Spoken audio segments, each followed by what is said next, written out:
Afternoon, everyone. We're going to go ahead and get started. First player here, Deonte Brown, and we'll open up with questions. First one to Charlie Potter. Hey, Deonte, just saw where you accepted an invitation to the Senior Bowl. Just what went into that decision for you?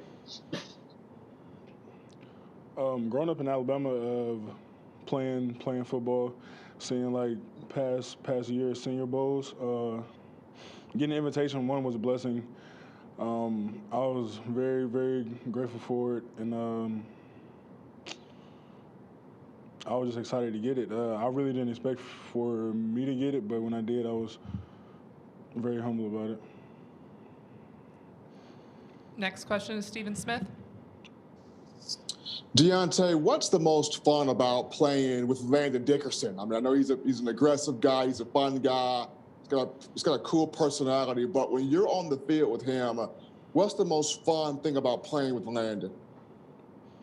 That he's a mauler, and also that with all that aggression and like tenacity, like he's still like able to conduct the offensive line and like get us in the right spots at the right times. Tony Sakalas, go ahead. Deonte, can you describe a time maybe when you remember Alex stepping up as a leader? Does anything stand out from Alex Leatherwood? He's a great leader, but it's mostly like off the field. Well, not even like off the field, but like other than games, like in practice and stuff, he'll like get us going, and like he still helps me with like some like technique stuff that I might ask him. Like he's a real good technician, so he helps me and the other guys however he can. Mike Rodak, over to you. Yeah, Deonte, it seems like every week opposing coaches are always talking about how impressed they are with this offensive line. I think Gus Malzahn said it today or yesterday too, and just what makes this line so special. Maybe it's a little bit different than past lines.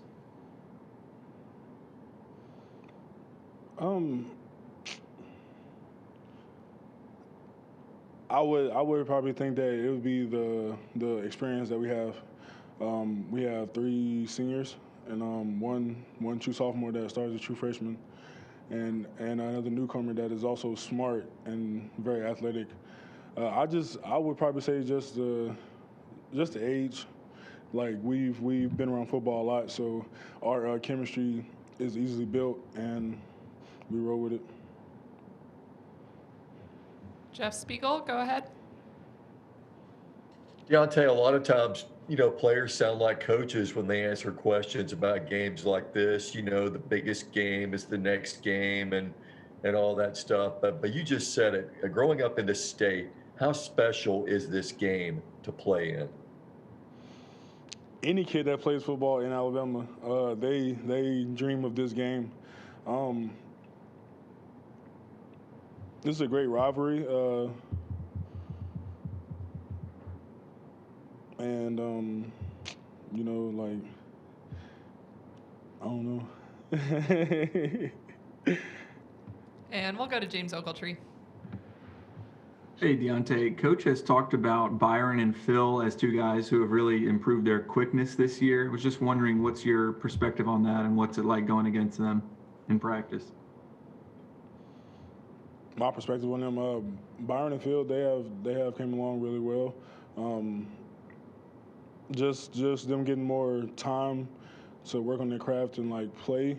They've got more comfortable with playing, which allows them to not make as many mistakes, and they also just physical. And practice is very good to go against them because iron sharpens iron, and yeah, we just make each other better. We'll go back over to Stephen Smith. Deonte, as dominant as Najee Harris is, and he is, but when you have an offensive line that can get Roydell Williams and Chase McClellan into the end zone as well, watching those two young guys score their first career touchdown, what were your emotions like watching those two guys score?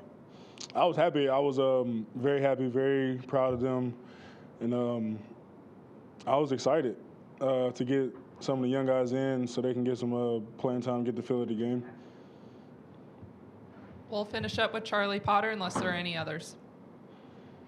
Yeah, I just want to ask you about Auburn. What have you seen about their defensive front, and what stands out the most about that group? They're all around a good defense. They've been playing well the past couple weeks. They're just big guys. They're very physical at the point of attack, and yeah.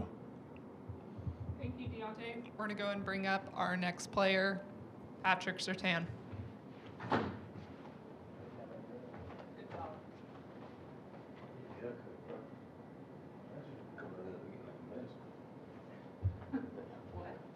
I need a haircut. Like,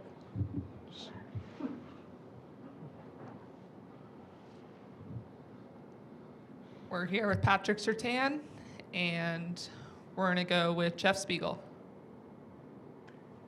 Patrick, when you played in this game last year, how long did it take you to realize that this wasn't just another game? There was something special about this Alabama-Auburn rivalry. I noticed it was something special based on the anticipation for the game. Before the week even started, you know, we always have a thing we talk about, what's your record against Tennessee, what's your record in the national championship, and what's your record against Auburn. And, you know, it's one of the biggest rivalries in college football and the most anticipated rivalries. So, you know, I expected to be that way. David Paschal, go ahead.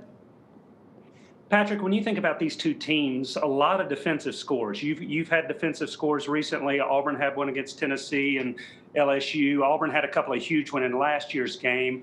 When you start getting these, I mean, how impactful are these defensive touchdowns, and do you kind of go into a game expecting to get one? They're very impactful. You know, it could change the momentum of the game, defensive scores, and it builds confidence in the defense. You know, and also going into the game, you got to make plays like that in highly anticipated games. Charlie Potter, over to you. Hey, Pat, just want to ask you about Bo Nix, and what have you seen from him this season, and maybe how he's progressed since the last time you guys faced him? I feel like he's more poised back there. He's more confident, you know, him being a sophomore, second-year player last year, rather than last year of him being a freshman, you know, making some mistakes. But he's progressed a lot. You know, I've been looking at it on film, so. Stephen Smith, go ahead. Hey, Pat, Jordan battled his first year calling plays at safety, but huge pick six against Kentucky. Where have you seen him grow in just not only making the calls, but being confident, making the calls and making plays on top of it? Right now, he's playing like a vet right now. You know, he's confident back there, making plays, and, you know, he's having fun out there. And, you know, we need that, especially in the back end at safety. And his pick six, you know, he read it like a book. You know, he knew it was coming, and he took it to the crib, you know. AP Stedham, over to you. Hey, Patrick, happy Thanksgiving to you and your family. Happy Thanksgiving to you as well. Thank you very much. Say, Patrick, what have you learned about yourself this year, being one of the veterans in the secondary? I've learned a lot. I've learned about my leadership, you know, just growing as a person. You know, being here 3 years, I've learned a lot in this program, and I'm just excited for this year. You know, it's a new process of me being a veteran. You know, I'm not the young guy no more, so I know I had to fill some big shoes in. But, you know, I'm taking a role, and I'm approaching it very well. James Ogletree, you're up.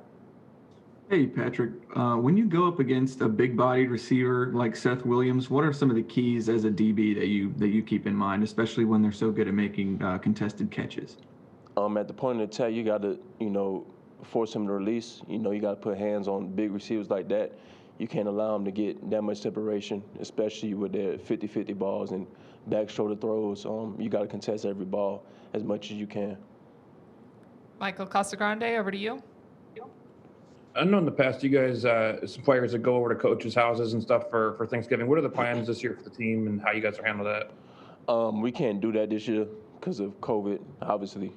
So I know we're going to have a Thanksgiving meal here at the complex. You know, they're going to do something for us during Thanksgiving. So that's what I heard. And we'll finish up with Stephen Smith. Pat, your dad played in the league for a while, about 12 years. What have you learned from him, and what are some of the things that he has taught you about not only being just a great corner in this league, but being a better man in the sport as well? He taught me a lot. You know, the game taught him a lot as well. For him being in the NFL, you know, he's been through the process, the same process that I'm going through, and he just told me just be humble and be grateful for the opportunity, and don't take no opportunity for granted, because you never know when it's going to be your last play or your last down of football. Just have fun out there, and, you know, just live for the moment, you know. Thank you, Pat. We'll be bringing up our final player shortly.